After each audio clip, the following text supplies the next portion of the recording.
Good afternoon, Good Shepherd. It's Wednesday, February 28th, 2024. It is the end of February, almost. Um, so happy leap day tomorrow to all of of you who observe it. Um, just a few things, not a lot of heavy stuff coming up, but normal Sunday services, 7:45 in the chapel and Zoomed, and then at 10:30 in the sanctuary and live streamed. And the links to both of those will be going out in the e-news and in the reminders. Um, and we're enjoying, people are enjoying using traditional language. I'm getting a lot of comments about it, almost all of them positive. People are certainly enjoying singing the Healy Willen. Even if they've not heard it before, I'm getting some good comments on that as well. So if you haven't been here for a few weeks, you'll come in and you'll hear these and thous. And we look forward to seeing you. In between services, we're continuing our Lenten Faith Forum called With Gladness, Answering God's Call in Our Everyday Lives. Series of short video snippets and some discussion on some spiritual practices, some good daily discipline, weekly discipline ideas for our spiritual lives, perfect for Lent. So if you haven't been a part of that, you can go online and you can see the recordings of our discussions. You're welcome at any time. If they don't, they're not necessarily successive that you have to have seen the things before. You can pop in and you will benefit from that. So look forward to seeing you pretty soon. Episcopal 101 technically concluded this week. This last Monday, all of the classes are up and on our YouTube channel. So you can go and refresh your recollection if you happen to miss one, or if you're interested in seeing what we were talking about, you can go ahead and take a look at all of those as well. It's the Episcopal 101 2024 series or playlist on our YouTube channel. So they're all there. This coming Sunday, in addition to the regular Sunday services and the Lenten Faith Forum, the Black Sheep will rehearse immediately after the service to sing on Palm Sunday. And then the kids' choir will also begin to rehearse for Easter. So lots of singing going on. And if you are interested as a Black Sheep, a male singer or a male wannabe singer, you're welcome to join us. It'll probably be about 11:45 and we'll take about 20 minutes to rehearse. I think the kids are going to rehearse for a little bit longer, maybe 30 or so. But it'll be a wonderful singing time as we enter into Holy Week and Easter.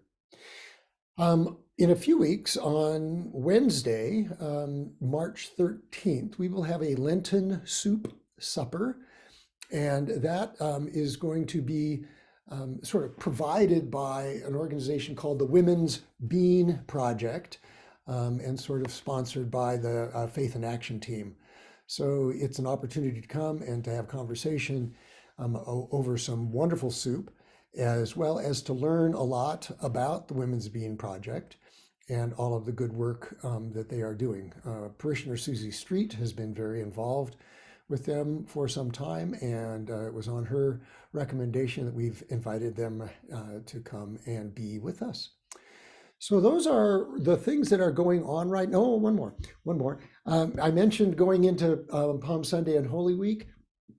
I asked for this last year and I got some wonderful response. I'm going to ask again because the need is still there.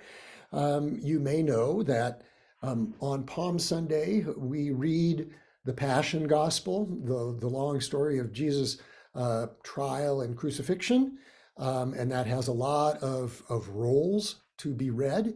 We do the same thing on Good Friday. And so we are in the need of a lot of people to read parts.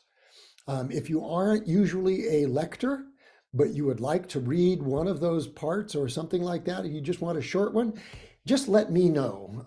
I'm putting together sort of the cast. I know all of the parts, and certainly we can double up if we need to, but it would be great to have as many people participate as possible. So if you are interested in being a reader on Palm Sunday or Good Friday, please let me know. And we need, for Palm Sunday, we need readers both at the 7:45 service and at the 10:30 service. So please let me know about that. I'm going to close today with a prayer having to do with spring. And I know that we're a few weeks away, but yesterday was such a weird weather day. If you got caught in that bizarre snow squall, and then you look out today and the sky is blue and the temperatures are warm, it's that unsettled time. And so I thought I would close with a prayer for spring. God, thank you for the coming spring and the hope of warmer, longer, brighter days. Thank you for the coming of growth and life and birth. Thank you that things are coming awake in the world. This is what our calendar says, and we do see some signs that it is real. But we also still struggle with the residual layover of winter. Now we ask that you bring into reality all that belongs in this season. Your word says that we will have provision and hope and joy and health and loving relationships here and now in this life. We ask that what belongs in this season would become actual in our practical lives. We hope in you and in your promises. We hope in your gift of spring. Amen. Bye-bye, folks.